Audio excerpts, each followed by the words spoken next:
Hello twelfth class. आज हम आपको आपकी सारा आकाश नॉवेल का अंक 6 का सारांश बताएंगे। अंक 5 तक हम आपको बता चुके हैं। उत्तरार्ध के अंक 6 की समरी बताएंगे। इसके पहले मैंने बताया था कि समर और प्रभा एक दूसरे से बोलने लगे थे।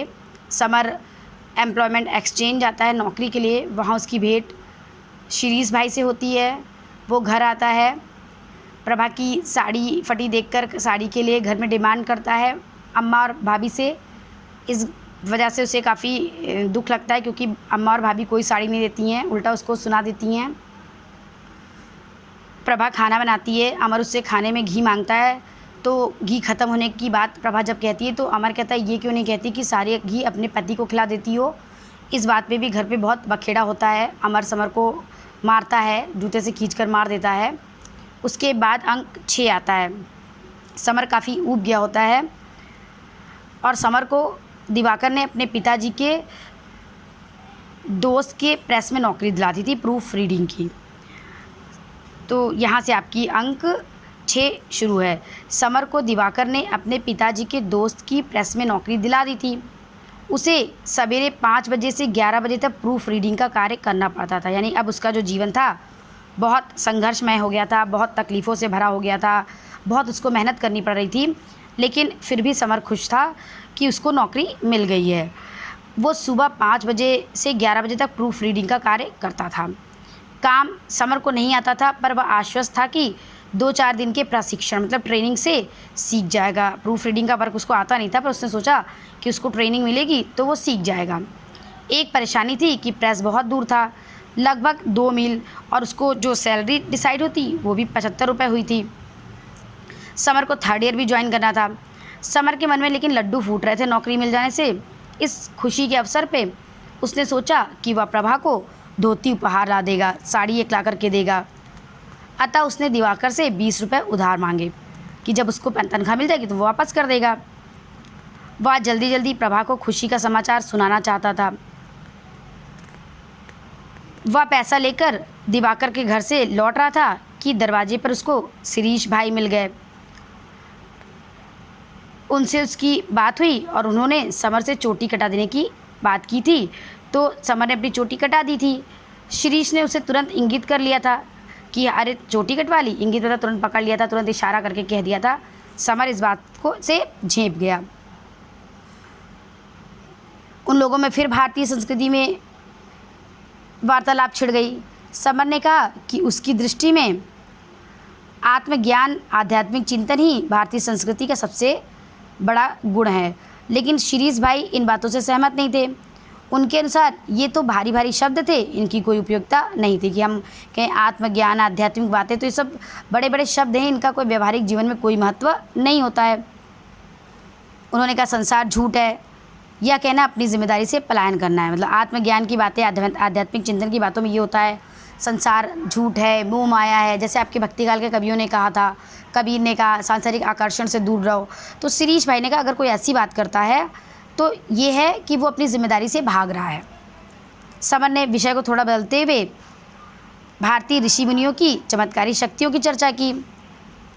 शिरीष भाई ने एक और बात बताई कि एक बार स्वामी विवेकानंद के से संबंधित एक घटना बताई कि जिसका निष्कर्ष यह था कि यदि किसी ने 30 वर्ष तक तपस्या करके किसी चमत्कार की शक्ति प्राप्त कर ली तो संसार का क्या भला हुआ। ये आपकी बुक में दिया है कि शिरीष भाई ने बताया कि एक बार बता रहे थे कि एक व्यक्ति था, उसने बहुत सालों तक तपस्या की और पानी पर चलने की शक्ति प्राप्त कर ली।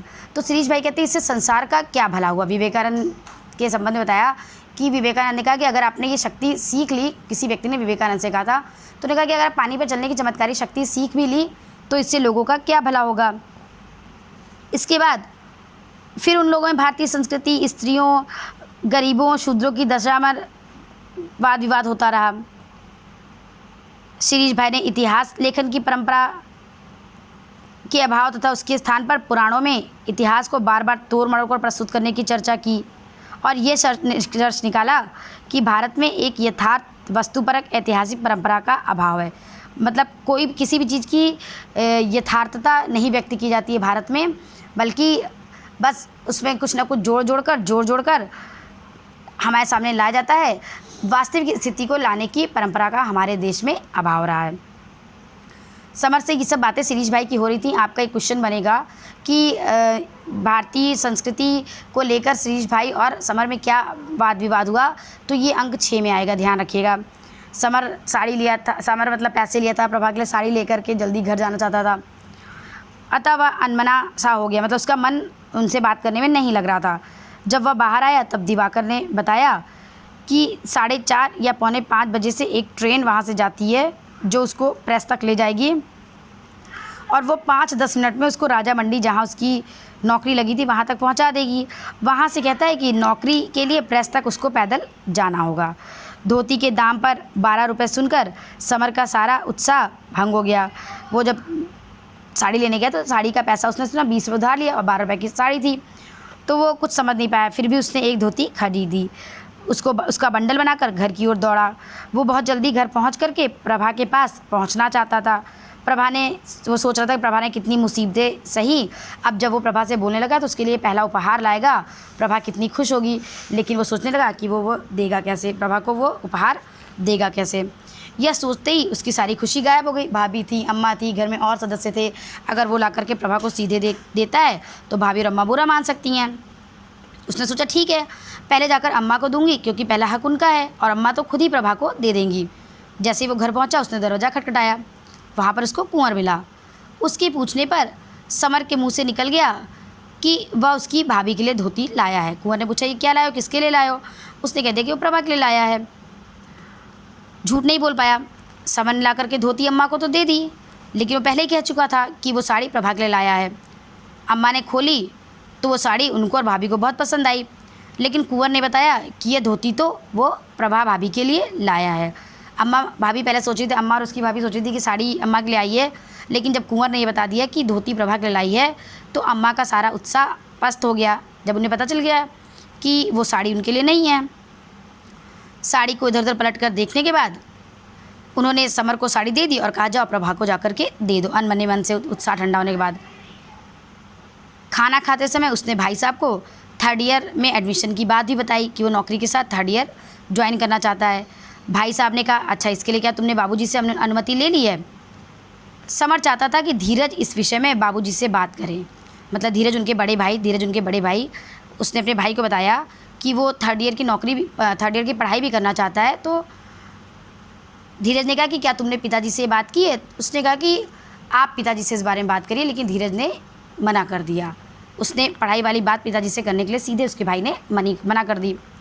प्रभा साड़ी लेकर प्रसन्न थी, नाराज़ भी थी। प्रसन्न इसलिए कि वो उसके लिए उपहार लाया था, नाराज़ इसलिए कि पैसे को फिजूल में खर्च करने की क्या ज़रूरत थी उसे।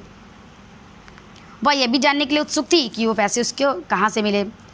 प्रभा नौकरी मिलने की बात सुनकर बहुत खुश थी। उसने सोचा कि पढ़ने लायक खर्चा निकल आएगा, इससे वो एमए कर लेंगे। दोनों फिर बहुत खुश हुए, उज्जवल भविष्य की कल्पनाओं में खो गए। प्रभा ने बताया कि वो भी कॉलेज ज्वाइन करना चाहती थी। दोनों सोचने लगे घर में एक लाइब्रेरी होगी, 2-3 पत्रिकाएँ आएंगी। समर एक योजना बताता, मतलब भविष्य की कल्पनाओं में खो गए। समर कुछ बताता तो प्रभा उसमें कुछ सुधार कर देती। उस रात जब समर को नौकरी मिली तो उन लोगों ने घर, बागीचे, बंगले के फाटक, नेम प्लेट सब पर चर्चा की। यहाँ तक ये भी कहा कि वो कुंवर को अपने साथ रख करके पढ़ाएंगे और परिवार वालों की जो आर्थिक तंगी है उसको थोड़ा सा दूर करेंगे, थोड़ी सी मदद उसकी कर देंगे। अगले दिन रविवार था। समर ने सोचा कि वो जाकर काम देखकर आ जाए प्रूफ रीडिंग का। सवेरे उठा और उसने प्रभा से किसी दिन कहा कि चलो दिवाकर के घर हो आते हैं, मिलाते हैं। उसने शिरीष भाई की बहन जो हिस्टीरिया से पीड़ित थी उसकी बीमारी की बात भी प्रभा को बताई। शिरीष भाई का पूरा परिचय दिया कि वो दिवाकर के चचेरे भाई हैं, उनकी बहन बीमार है, उनके इलाज के लिए वो यहाँ पर आए हैं। उसी समय दरवाजे पर जोर से किसी ने धक्का मारा। संडे के दिन बाबूजी चीख चिल्ला रहे थे, उल्टी सीधी बातें बोल रहे थे। बहुत देर हो गई थी समर प्रभा को सोकर उठने में। पूरा घर नहा चुका था, पर प्रभा और समर अभी तक बाहर नहीं आए थे, इसलिए बाबूजी काफ़ी गुस्सा थे। रात की धोती पढ़ाई की बात उन तक पहुंच चुकी थी कि समर अभी नौकरी लगी नहीं, कि वो साड़ी पर उसने पैसे खर्च किए हैं, आगे पढ़ाई भी करना चाहता है। इस बात पर बाबूजी बहुत गुस्सा हो गए। वो चाहते थे कि समर नौकरी करके उनकी कुछ आर्थिक मदद करे, लेकिन जब उनके भाई ने उनके आगे पढ़ने की बात, उसके आगे पढ़ने की बात और अम्मा और भाभी ने साड़ी की बात बताई तो वो बहुत क्रोधित हुए। और ऊपर से उस क्रोध में चार चांद तब लग गया जब पूरा घर उठ गया था, वो लोग अभी सो कर के नहीं उठे थे। उनका भाषण जारी था, यानी बाबूजी भाषण दिए जा रहे थे। उस समय समर को लगा कि जैसे वे लोग कोई घोर अनैतिक अनुचित अपराध करते हुए रंगे हाथों पकड़े गए हैं। मतलब उनको लगा कि जैसे वो लोग पति पत्नी ना हो बल्कि कोई और हो जो एक कमरे में बंद हैं, तो उन लोगों को लगा कि मैंने कोई अपराध किया है। तो ये आपका बच्चों अंक 6 की समरी, इसको पढ़ लीजिएगा। एक क्वेश्चन आपका बनेगा इसमें कि ये है क्वेश्चन, चोटी किसने कटवा दी थी और क्यों? भारतीय संस्कृति की सर्वश्रेष्ठ चीज़ के संबंध में समर तथा शिरीष भाई के तर्कों की समीक्षा कीजिए।